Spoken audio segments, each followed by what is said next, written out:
That's right. He's back. We got him back. Christopher Kelly is Vice President of Content for NJ Advanced Media. Good to see you, Chris. Good to see you, Steve.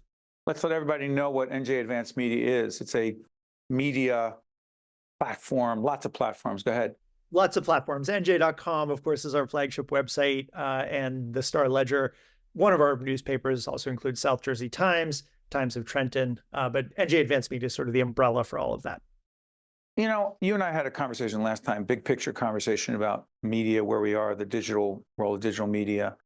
But I want to be even more specific.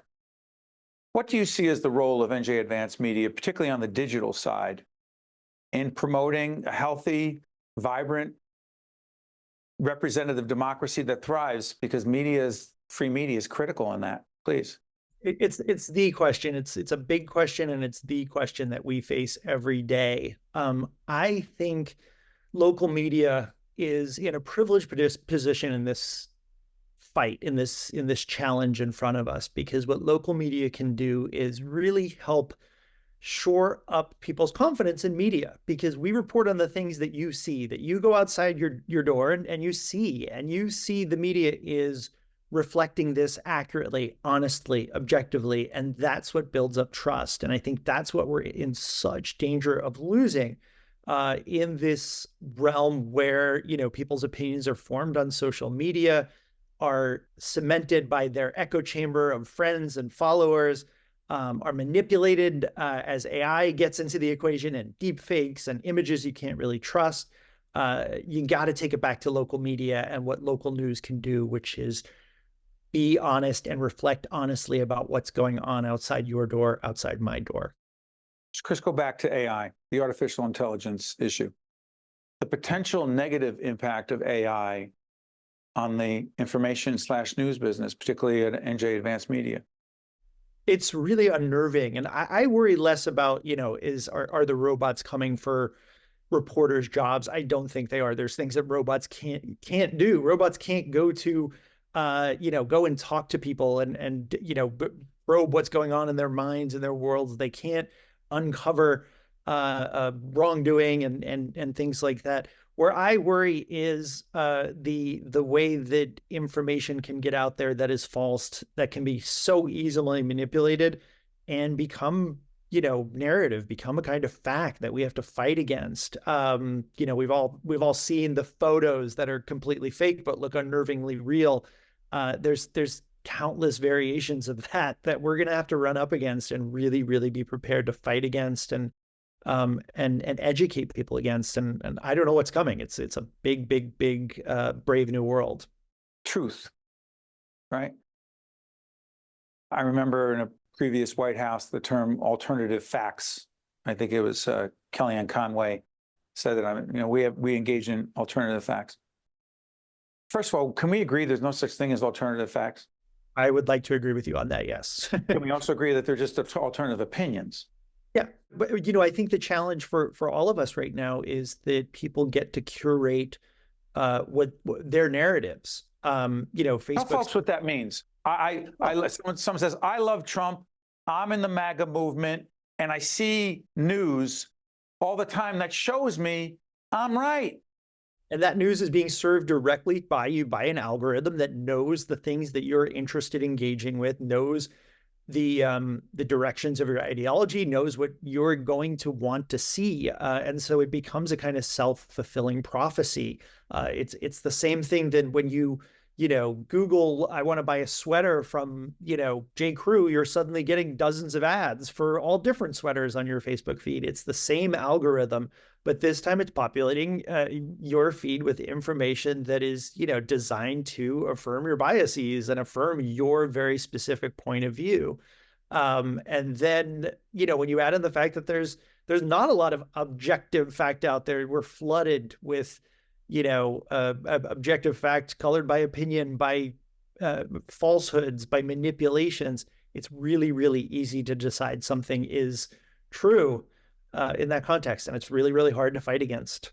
But it's also true for those who hate Donald Trump, who believe that those who support him are all racist, and MAGA is a racist, xenophobic group of people who are against anyone other than who they are. they consume, those folks consume information that reinforces their point of view. Is it any different regardless of what your political ideology is? Please. We talk about this all the time. There's the confirmation bias goes on both sides of the ideological spectrum. You know, we all have the tendency to surround ourselves with information and with people who are going to confirm our view of the world. So where does that leave the news media? And what that means we have to do is be as clear-eyed as possible, be as open-minded as possible to make sure we're listening to both sides, and reporting thoughtfully, analytically. We're not going to, pass off falsehoods as fact. We're going to challenge when one side says something we know objectively to be false. But if our society doesn't have in the middle of all of this the bulwark of an objective, clear-eyed media, we're in trouble. We're in big trouble. Before I let you go, let me ask you this. The economics of your business, for us, if we're not bringing in sponsors, underwriters, corporations, foundations, if we're not doing that, we can't do this.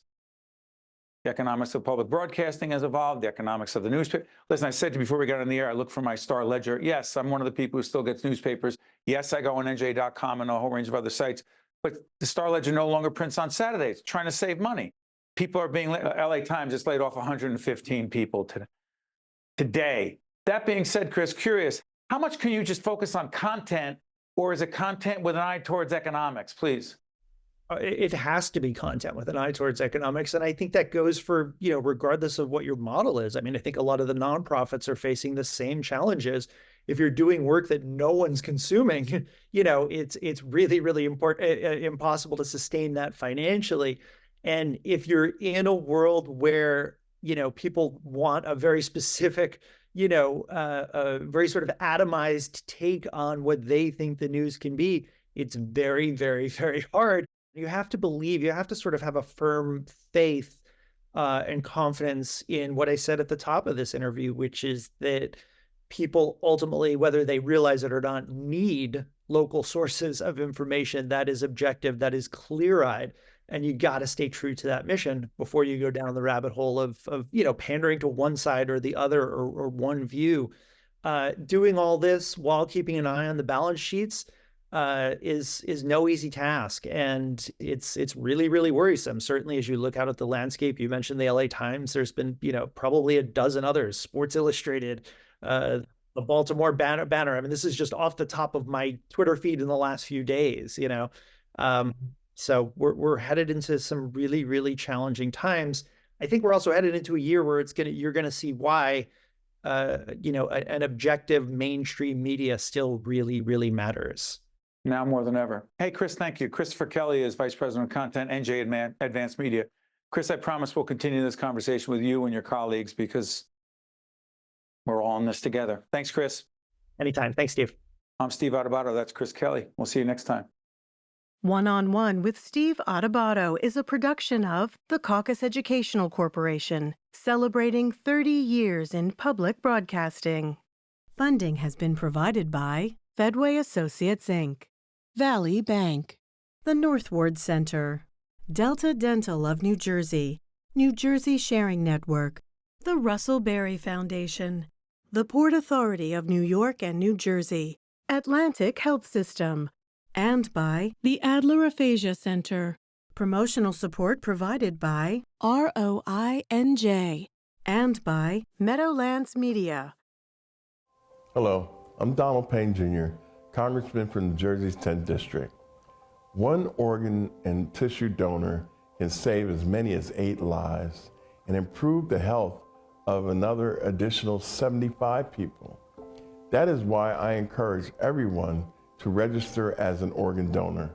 For more information about organ donation, please visit www.njsharingnetwork.org.